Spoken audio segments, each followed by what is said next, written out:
오늘은 어린 양의 혼인식과 천년 왕국, 어린 양의 혼인식과 천년 왕국 이런 제목으로 말씀을 상고합니다. 이제 19장 그리고 20장에 보면 두 종류의 말씀이 이렇게 혼용이 되어 있는데요. 왜냐하면 이것은 이제 동시에 이루어지는 일이기 때문에 이렇게 두 가지가 이렇게 섞여 있습니다. 그런데 하나는 이제 구원받은 성도들을 위한 말씀이 성취된 말씀이 이제 나오고 있고, 또 하나는 악한 자들에 대한 심판이 이제 성취되는 말씀이 나오고 있어요. 그래서 19장에서는 이제 성도들에게는 어린 양의 혼인식에 참여하고, 20장에 보면 천년왕국이 시작된다 하는 것이 이제 구원받은 성도에게 주신 말씀인데, 또 악한 자들에게는 이제 어떤 일이 일어나느냐, 19장에서는 예수님이 지상 재림하셔서 이 땅에 적그리스도와 거짓 선지자를 멸하시고, 20장으로 넘어가면 이제 부조경에 1000년 동안 가두었던 사탄을 이제 끌어올려서 잠시 미혹을 하게 한 후에 최종 이제 사탄을 심판하고, 그리고 온 인류를 다 예수님의 심판대 앞에 세워서 이제 천국 갈 자와 지옥 갈 자로 이렇게 대판결을 하신다 하는 게 이제 20장에 나온다는 말입니다. 그리고 21장, 22장은 이제 그야말로 천국을 자세하게 보여주신 거예요. 자, 그러면 이제 오늘부터 이 또 큰 획을 긋는 것이, 오늘 우리가 읽었지만 할렐루야를 4번이나 하는 내용이 나온 다음에 혼인 예식 말씀하잖아요. 이 할렐루야의 4번은 이제 앞으로의 스토리, 이렇게 성도들에게는 혼인 예식, 천년왕국, 그러나 악한 자들에게는 이제 예수님이 지상에 재림하셔서 심판하시는, 그리고 이제 하나님 나라가 세워져서 하나님의 영원한 통치를 한다는 것까지 남아있는 모든 부분을 19장, 20장, 21장, 22장의 그 내용을 할렐루야라는 찬양으로 4가지를 간단하게 소개하는 거예요. 그래서 제가 계시록을 읽으면 읽을수록 이건 논리정연하게 다시 우리들이 깨닫도록 다시 더 자세하게 그러면서 매듭을 딱딱 지어가고 있다는 거예요. 그래서 그 일타 강사들이, 아주 유명한 강사들이 공통점이 있잖아요. 아주 그 핵심을 잘 요약해서 머리에 쏙쏙 들어가도록 가르치는 그런 실력이 있어서 많은 사람들이 애청하는 것처럼, 계시록은 단어는 굉장히 어려워요. 그런데 그 뜻이 뭔가만 알면 이렇게 일타 강사처럼 다시 반복해서 또 정리해주고, 다시 또 진행해서 또 정리해주고, 이렇게 몇 번을 이렇게 2번, 3번 거듭 우리 마음에 기억하도록 정리하고 나가고 계속 그런단 말이에요. 그러니까 좀 단어가 어려워서 그렇지, 그것만 알고 그 핵심을 따라가기만 하면은 계시록은 완전히 풀리게 되어 있습니다. 저나 여러분이나 바로 그 하나님이 주시는 그 축복을 다 누리시기를 바랍니다. 첫 번째는 19장 1절부터 6절에 보면 4번의 할렐루야를 말씀했다고 그랬는데, 이 4번의 이제 찬양이에요. 하나님의 하시는 모든 일이 너무너무 위대하시다는 거예요. 그래서 여기 할렐루야라는 말은, 할렐은 찬양한다라는 뜻이고, 루라는 말은 너희는이라는 뜻이에요. 엘은 할렐루야는 야훼를 말해요. 야훼 하나님. 그러니까 너희는 야훼 하나님을 찬양해라, 그 말이거든요. 그게 할렐루야예요. 그래서 우리가 추임새처럼 할렐루야 하지만 사실은 마음의 벅찬 감격을 쏟아내는 아주 유일한 단어가 할렐루야인 거예요. 그래서 정말 설교자도 그 깨달음이 가슴 벅찰 때 할렐루야를 하고, 성도들도 그 풀어서 설교하는 말씀을 듣고 같은 감격을 느끼고 할렐루야를 해야 되는데, 이게 너무 반응이 없을 때 설교자가 할렐루야를 외치고 성도들이 마지못해 아멘 하는 거는 그는 여기에 본 뜻이 아니에요. 여기서 네 번의 할렐루야는 왜 했느냐? 먼저 1절에 그래서요, 하늘에 허다한 무리에 큰 음성 같은 것이 있어 이르되 할렐루야, 구원과 영광과 능력이 우리 하나님께 있도다. 그러니까 우리를 이렇게 구원하신 그 하나님, 영광을 주신 그 하나님을 우리가 찬양해야 된다는 거예요. 죄와 저주와 영원한 형벌을 받을 수밖에 없었던 우리가 완전히 팔자가 180도로 바뀌어져 가지고 예수님 때문에 구원받고 하나님 때문에 영광을 누린다는 거예요. 저절로 할렐루야가 될 줄 믿습니다. 그래서 우리가 이제 예수님을 만나서 결혼식을 하게 됐습니다 라고 고백하는 것이에요. 두 번째 할렐루야는 2절과 3절에 이렇게 말했어요. 그의 심판은 참되고 의로운지라, 음행으로 땅을 더럽게 한 큰 음녀를 심판하사 자기 종들의 피를 그 음녀의 손에 갚으셨다 하고 두 번째로 할렐루야 하니 그랬어요. 이 두 번째로 할렐루야는 악한 자들이 받는 공의의 심판을 보니까 또 할렐루야를 안 할 수가 없다는 거예요. 하나님이 참되시고 공의로우시기 때문에 그 악의 근원자인 사탄, 하수인인 적그리스도, 거짓 선지자, 그들을 따라가서 음녀가 된 모든 악한 인류를 심판하시는 걸 보니 하나님은 진짜 공의로우십니다. 마지막에 그 억울했던 모든 걸 다 신원해 주시는 하나님이십니다 라고 찬양하지 않을 수가 없다는 거예요. 이게 세 번째 할렐루야는 여기 4절 5절에 보면 뭘 말씀하고 있느냐, 이제 하나님은 악한 자를 다 심판하신 후에 모든 성도들을 다 이제 천국으로 부르셔서 경배를 받으시니 이 어찌 영광스럽지 않습니까 하고 찬양하는 거예요. 그래서 4장에 우리가 그 하나님의 보좌를 봤잖아요. 하나님의 보좌 주위에 네 생물, 그러니까 스랍들이 지켜서 있고, 그리고 그 앞에 24 장로가 보좌가 있어서 또 면류관도 있지만 그들은 하나님 앞에 다 보좌에서 내려와서 면류관 벗고 하나님께 경배하고 있더라 하는 그 모습을 봤잖아요. 근데 그것은 이제 미리 본 거고, 드디어 이제 남은 거는 성도들이 예수님과 혼인하고 신혼여행 천년왕국을 끝내고 진짜 하나님 나라의 보좌가 있는 천국으로 들어가서 그 광경에 함께 참여한 말씀이란 말이에요. 그러니 우리도 주 앞에 감격으로 경배할 때 할렐루야를 안 할 수가 없는 거예요. 그 다음에 네 번째가 6절에 할렐루야가 나오는데, 이거는 이렇게 말했어요. 할렐루야, 주 우리 곧 전능하시니가 통치하시도다 그랬어요. 통치라는 게 뭐예요? 영원히 하나님의 백성들과 함께 사신다는 거예요. 그거보다 행복한 일이 어디 있어요? 그러니까 할렐루야가 나온단 말이에요.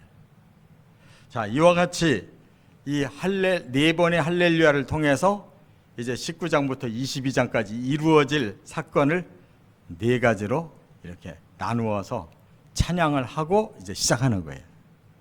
그 시작이 뭐냐? 두 번째, 어린 양의 혼인식이다. 7절부터 10절까지 말씀했죠. 우리가 읽었는데, 어린 양의 혼인식 날이 이르렀다는 거예요. 그 날이 언제냐? 바로 예수님이 공중으로 재림하시는 때예요. 근데 우리가 잠깐 돌아가서 복습을 해본다면, 계시록 10장에 보면은 7절에 그런 말씀했잖아요. 7번째 나팔을 불 때 하나님이 선지자들에게 말했던 그 비밀이 이제 풀릴 거다 그랬어요.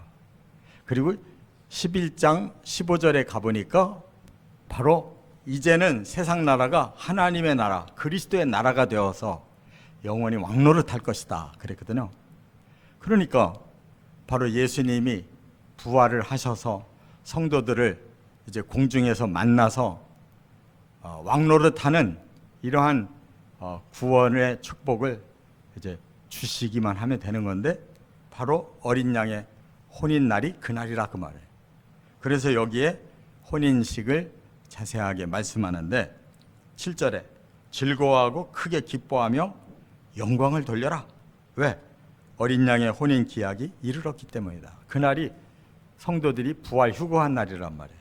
예수님은 공중으로 재림하신 날이고 신랑 신부가 공중 세계에서 만났다 그 말이에요. 할렐루야. 네. 여러분들 결혼식 하는 날도 이렇게 쓸쓸했어요? 안 그렇잖아요. 설레잖아요. 우리 예수님이 신랑 되시고 우리가 신부가 되어 만나는 진짜 결혼식 날이 되면 우리는 막 기쁘고 즐거워서 정신이 없을 거예요. 또 여기 보면 어린 양의 아내가 자신을 준비했다 그랬어요. 네. 아내를 누가 꾸며준 게 아니라 자기가 꾸몄어요. 자신이 준비했어요. 그럼 예수님 신랑 앞에 나설 성도가 자신을 꾸미는 것이 뭘로 꾸며져야 될 거냐를 여기 말씀했는데, 그에게 빛나고 깨끗한 세마포 옷을 입도록 허락하셨으니. 예. 세마포 옷이 있는데 입을 수 있는 자격을 부여받았다 그 말이에요. 그럼 뭐가 자격이냐? 이 세마포 옷은 성도들의 옳은 행실이더라 그랬어요.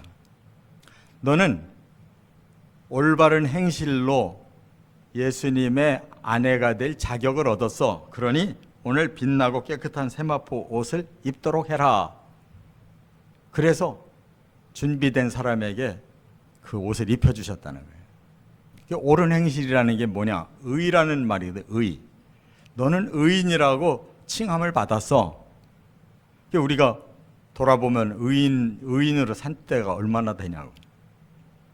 예수 믿는다고 해도 맨날 죄짓고 거짓말 잘하고 자기 중심으로 살고 뭐 그냥 온갖 잡다한 생각들이 머리에 있잖아요. 그럼 뭘로 하나님 앞에 너는 옳은 행실이 입증됐어라고 말할 수 있느냐? 바로 예수님이 주신 의의 칭함 때문에.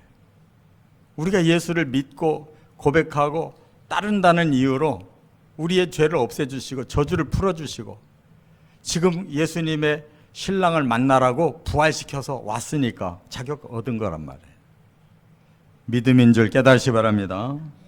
그래서 이제는 그 혼인 예식을 청함을 받았다 이렇게 말씀을 했는데, 이 청함이라는 것은 예수님께서 드디어 당신은 나의 아내가 됐으니 이제 나와 함께 이제 신혼 예식을 거행합시다. 이 말을 받은 사람이 복이 있다 그랬거든요. 이 말을 들은 사람이 복이 있다. 그러니까 결과는 우리가 선택하는 게 아니라 예수님이 선택하는 것이라는 거죠. 당신은 나의 아내가 될 사람이니 나의 예식에 참여하십시오. 이 초청장을 최종적으로 받았다. 그 사람 복이 있다 그랬는데 이게 마카리오스예요. 계시록에 복이 7번 나와요. 점진적인 복을 쭉 7번을 말하는데 이게 5번째. 그러면 벌써 이 마카리오스라는 말은 영원한 행복을 말하는 거거든요. 우리 영혼 몸의 영원한 행복. 그러니까 완전한 세계의 행복이 너에게는 이제 주어진다는 거예요. 자, 그 다음에 세 번째, 에덴의 회복인 천년왕국을 우리가 누린다는 거예요. 그거는 20장 4절부터 6절에 있어요. 혼인 예식을 행한 사람은 이제 어디를 가느냐? 신혼여행 가는 거예요. 얼마 동안? 1000년 동안. 그럼 장소가 어디야? 아직 남아있는 이 지상을 예수님이 싹 개조해서 여기를 처음 죄 없는 에덴과 같이 만드는 거예요. 그렇기 때문에 에덴의 회복이 천년 왕국이에요. 그럼 왜 천년이냐? 이것은 영적인 비밀 코드예요. 하나님이 세상을 지으면서 그 기준을 7일로 두셨어요. 7일. 7일 만에 다 세계를 완성하셨어요. 첫날 빛이 있으라부터 마지막 제7일에 안식하시니라. 그 안식이 하나님과 우리 성도의 영원한 행복이에요. 그런데 이 6일 동안 창조하셨지만 참된 안식을 우리가 누리지 못했어요. 그래서 지금 아담으로부터 지금 역사가 6,000년이 왔어요.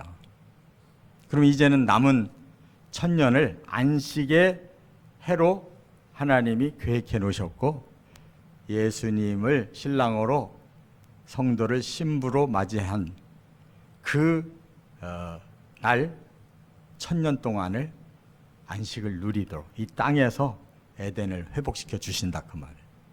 그래서 우리는 이 지상에 하나님께서 주시는 천년왕국을 누린 후에 진짜 하나님 나라로 올라가는 거예요. 깨달으시 바랍니다. 그래서 여기에 들어갈 자들이 누구냐를 밝혔는데, 그들에게는 심판의 권세를 받은 자다 그랬어요. 아니, 어떻게 우리가 부족한 사람들이 심판할 권세가 있느냐? 분명히 말씀했어요, 본문에도. 그런데 제가 요전에 말씀했어요. 부활한 성도들이 시온산에 서 있었다 그랬어요. 예수님과 함께. 그건 뭐예요? 예수님과 함께 지상으로 내려와서 마지막 시온산을 구원하기 위해서 이제 적그리스도와 모든 악한 자들을 다 치실 거라고 그랬는데, 그때 부활한 성도들도 시온산에 함께 서 있었다고 그랬어요. 14만 4천이. 그것은 예수님이 이미 마태복음 19장 28절에 너희도 12보좌에 앉아 12지파를 심판할 것이다 라고 하는 예언의 말씀의 성취라고 그랬어요. 또 하나, 첫째 부활에 참여하는 자들이 바로 이 천년왕국에 들어가는 거다 그랬는데, 오늘 본문에 살아서 그랬어요. 이 말은, 산다는 말은 육체까지 살아나는 걸 여기서 말씀하는 게, 단어가 자오예요. 자오. 하이는 이 영적인 생명을 말한다면, 자오 그러면 육체까지의 생명을 말하는 거예요. 그래서 살아나서 이게 부활이라는 뜻이라요. 우리 몸까지 부활하는 거, 이게 자오라는 거예요. 그렇기 때문에 첫 번째 부활, 이거는 성도의 부활이고, 두 번째 부활이 있어요. 마지막 대심판석 앞에 살아나는 두 번째 부활은 다 영원히 심판받기 위해서 잠깐 살아나서 그들은 영원 형벌 들어갈 사람들이기 때문에 둘째 부활이라고 그래요. 그리고 1,000년 동안 여기에서도 축복을 누리는데, 이 복은 또 마카리오스라고 아까 말씀과 똑같아요. 그 마카리오스는 육체적인 복까지 함께 누리는 거예요. 왜? 예수님과 1,000년 동안을 이 지상에서 하나님이 창조하신 가장 아름다운 모습으로 누려보게 하셨기 때문에 육체까지도 정신까지도 영까지도 완벽한 행복을 누리는 마카리오스의 복이라는 거예요. 천년왕국도. 그렇기 때문에 왕노릇이라고 한 것은, 그냥 우리가 세속적인 사람들은 왕노릇 한다 그러면은 막 권세를 휘두르고 자기 마음대로 막 부린다 생각하는데, 그게 아니에요. 왕노릇이라는 거, 가장 고귀한 삶을 성경에서는 왕처럼 산다라고 말하는 거예요. 가장 고귀한 삶을. 그래서 예수님이 왕이잖아요. 우리도 그 왕을 따라서 거기에 들어가서 그렇게 산다는 거예요. 그 영화롭게 존귀하게 산다, 그 뜻이에요. 얼마나 정확하게 말씀하는지 몰라요. 이렇게 체계적으로 우리에게 주시려고 하는데, 우리가 점점 이 말씀이 들어가면서 어떤 성도들은 더 감격이 깊어지는 성도가 있는데, 어떤 성도들은 감흥이 없어지는 성도가 있어요. 왜냐하면 나는 거기까지는 생각해보지도 않고 그 정도는 바라지도 않아. 그냥 이 땅에서 예수 믿고 편안하고 기도하면 잘 되고, 이 땅에서 누릴 수 있는 거 남보다 조금 더 더 멋지게 살고 싶어서 내가 예수 믿는데 뭘 그 다음에 복잡하게 자꾸 이런 어려운 과정 속에서 그 단계를 넘어서면 그 다음 더 귀한 것이, 그 다음 더 귀한 것이, 나 이런 거 별로 원하지 않는데 괜히 마음 부담스러워. 그러면 부활이고 뭐 혼인 예식이고 천년왕국이고 이런 거 부담스럽다는 거예요. 천국이고 이런 거 별로 믿고 싶지 않은 사람들이 있어요. 그러면 자꾸 성경에 깊이 들어갈수록 골치가 아픈 거예요. 아, 이런 거는 필요 없고 그냥 다른 말씀 본문 읽고 우리 생활 설교를 해주세요. 그래서 우리가 이런 믿음으로 살고 이렇게 예수님께 기도하고 이렇게 좀 봉사도 하고 이렇게 헌신도 하면 그게 다 이 땅에서 이렇게 보상이 나와서 우리 마음도 기쁘고 평안하고 하는 일마다 잘 되고 출세도 잘하고 기도하면 척척되고 그러면 만족한데 왜 자꾸 더 엉뚱하게 하나님이 자꾸 끌고 가시느냐. 그게 종교라는 거예요. 종교는 이 지상의 낙원까지가 목적이에요. 우리 하나님은 종교가 아니고 하나님은 영원하신 사랑의 하나님이기 때문에 우리를 영원까지 사랑으로 끌고 가셔야 되는 거예요. 우리 차원이 점점 높아져야 되는 거예요. 할렐루야. 하나님의 꿈, 우리의 꿈이 되시기를 주의 이름으로 축원합니다.